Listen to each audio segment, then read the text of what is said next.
Wherever you go, whatever you do, throw a little at it. Omax, Vest and Briefs. Karur மாவட்டம் வெண்ணெய்மலை பகுதியில் முதலமைச்சர் Joseph Vijay பங்கேற்கும் நிகழ்ச்சிக்காக பிரம்மாண்ட அரங்கம் அமைக்கப்பட்டுள்ளது. இது குறித்த கூடுதல் தகவல்களை செய்தியாளர் தீபன் வழங்க கேட்கலாம். தீபன், அங்கு பொதுமக்களுக்காக செய்யப்பட்டிருக்கும் முன்னேற்பாட்டு பணிகள் எப்படி இருக்கிறது? இது குறித்த முழு தகவல்களை பகிருங்க.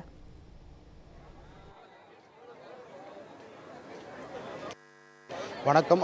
தமிழ்நாடு முதல்வர் ஜோசப் விஜய் அவர்கள் இன்று கரூருக்கு வருகை தந்து பல்வேறு நிகழ்ச்சிகளில் பங்கேற்குள்ளார். இதற்காக சென்னையிலிருந்து தனி விமானம் மூலம் 9 மணிக்கு புறப்பட்டு அங்கு திருச்சி விமான நிலையம் வந்தடைகிறார். அங்கிருந்து 10:50 மணி அளவில் திருச்சி விமான நிலையத்திலிருந்து புறப்பட்டு சாலை மார்க்கமாக கரூர் வருகிறார். கரூர் வரக்கூடிய தமிழ்நாடு முதலமைச்சர் ஜோசப் விஜய் அவர்கள் முதலாவதாக வெண்ணெய்மலை பகுதியில் மக்கள் சந்திப்பு நிகழ்ச்சியில் பங்கேற்குள்ளார். அதற்காக இந்த வெண்ணெய்மலை பகுதியில் சுமாராக 10 ஏக்கர் பரப்பளவில் பிரம்மாண்ட அரங்கம் அமைக்கப்பட்டுள்ளது. இந்த அரங்கில் சுமாராக 5000 நபர்கள் பங்கேற்பதற்கான அந்த அடையாள அட்டை QR கோடு பொருந்திய அடையாள அட்டை வழங்கப்பட்டது. அதற்கு மேல் எந்த நபரும் உள்ளே அனுமதிக்கப்பட மாட்டார்கள் என தெரிவிக்கப்பட்டுள்ளது. குறிப்பாக முதல்வர் விஜய் அவர்கள் கரூருக்கு வருகை தர உள்ளதால் இந்த கரூர் மாவட்டம் முழுவதுமாக சுமாராக 6000க்கும் மேற்பட்ட போலீசார்கள் பாதுகாப்பு பணியில் ஈடுபட்டு வருகிறார்கள். பல்வேறு பகுதியில் போக்குவரத்து மாற்றம் செய்யப்பட்டுள்ளது. அது மட்டும் இல்லாமல் இந்த வெண்ணெய்மலை பகுதியிலிருந்து மக்களை சந்திப்பு நிகழ்ச்சியில் பங்கேற்ற பிறகு இங்கிருந்து மாவட்ட ஆட்சியர் அலுவலகம் செல்கிறார். அந்த வழியில் முழுவதுமாக பொதுமக்கள் மற்றும் அவருடைய தாவேக்காவுடைய நிர்வாகிகள் அவருக்கு உற்சாக வரவேற்பு அளிப்பதற்காக சாலை சுமாராக 10 கிலோமீட்டர் தொலைவிற்கு சாலை இருபுறங்களும் தடுப்புகள் அமைக்கப்பட்டு பொதுமக்கள் அங்கு நிற்க வைக்கப்பட்டுள்ளார்கள். முதலமைச்சர் விஜய் அவர்களுக்கு உற்சாக வரவேற்பு அளிப்பதற்கான அனைத்து ஏற்பாடுகளையும் கட்சி நிர்வாகம் சார்பாக செய்யப்பட்டது. குறிப்பாக கடந்த செப்டம்பர் மாதம் 27ஆம் தேதி கரூரில் தாவேகா தலைவர் விஜய் அவர்கள் தனது தேர்தல் பிரச்சாரத்தை மேற்கொள்ளும் போது கூட்ட நெரிசலில் சிக்கி சுமாராக 41 நபர்கள் உயிரிழந்தார் சம்பவம் இந்திய அளவில் பெரும் ஒரு சோகத்தை ஏற்படுத்தியது.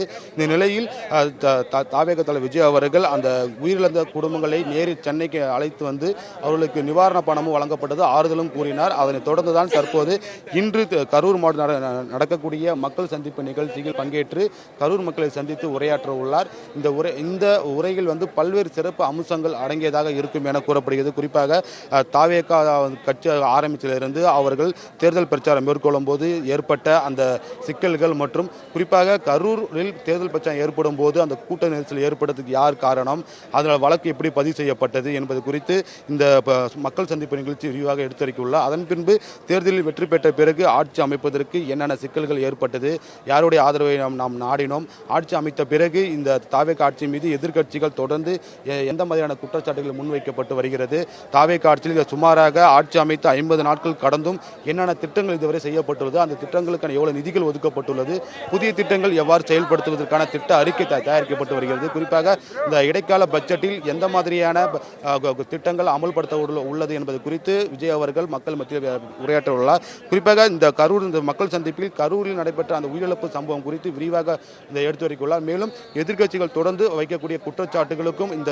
மக்கள் சந்திப்பில் பதிலளித்துள்ளதாக கூறப்படுகிறது. குறிப்பாக மேகதாது அணைகளில் குறுக்கிய அணைக்கட்டு விவகாரமாக இருக்கட்டும், சட்ட ஒழுங்கு பிரச்சனையாக இருக்கட்டும், புதிய திட்டங்கள், விவசாயிகள் பயிர்க்கடன் தள்ளுபடி உள்ளிட்ட பல்வேறு பிரச்சனைகள் குறித்து பொதுமக்கள் சந்திப்பில் விஜய் அவர்கள் விரிவாக எடுத்துரைத்துள்ளார். அந்த தமிழ்நாடு அரசின் அடுத்த திட்டங்கள், மக்களுடைய நகர்வுகள் என்ன, புதிய திட்டங்கள் எவ்வாறு அமல்படுத்த போகிறோம், அதே போன்று தாவேகா தேர்தல் அறிக்கையில் கொடுத்த அந்த திட்டங்கள் குறித்து விரிவாக எடுத்துரைத்துள்ளார். அது மட்டுமல்லாமல் இந்த மக்கள் சந்திப்பு நிகழ்ச்சி முடிந்த பிறகு இங்கிருந்து சாலை மார்க்கமாக கரூர் மாவட்ட ஆட்சியர் அலுவலகம் அருகே இருக்கக்கூடிய சுற்றுலா மலைக்கு சென்று சிறிது நேரம் ஓய்வு எடுக்க உள்ளார். அந்த நேரத்தில் கூட அரசு அதிகாரிகள், அரசு காவல்துறை உயர் அதிகாரிகள் சந்தித்து சிறிது நேரம் ஆலோசனை நடத்தியுள்ளார். அந்த ஆலோசனை கூட்டத்தில் கரூர் மாவட்டத்தில் நடைபெற்று முடிந்த பல்வேறு திட்டப்பணிகள் குறித்து விரிவாக ஆய்வு மேற்கொள்வார். அதன் பின்புதான் அங்கே சுற்றுலா மலைகளிலிருந்து திருச்சி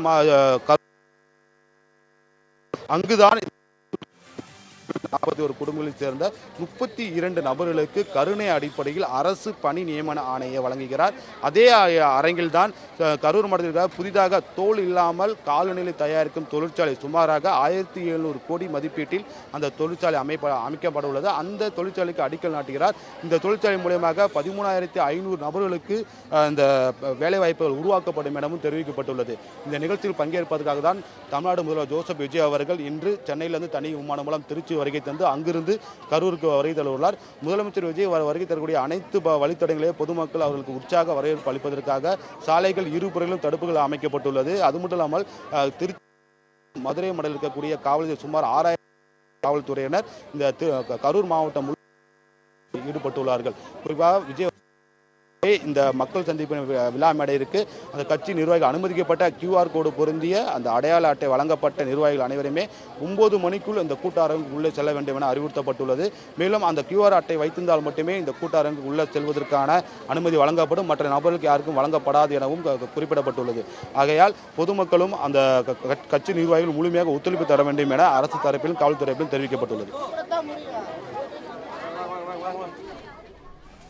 களத்திலிருந்து கூடுதல் தகவல்களை வழங்கியதற்கு நன்றி தீபன். இந்த மாதிரி யூஸ்ஃபுல்லான இன்ஃபர்மேஷன்ஸை தெரிஞ்சுக்க தமிழ் ஜனம் சேனலை சப்ஸ்கிரைப் பண்ணுங்க.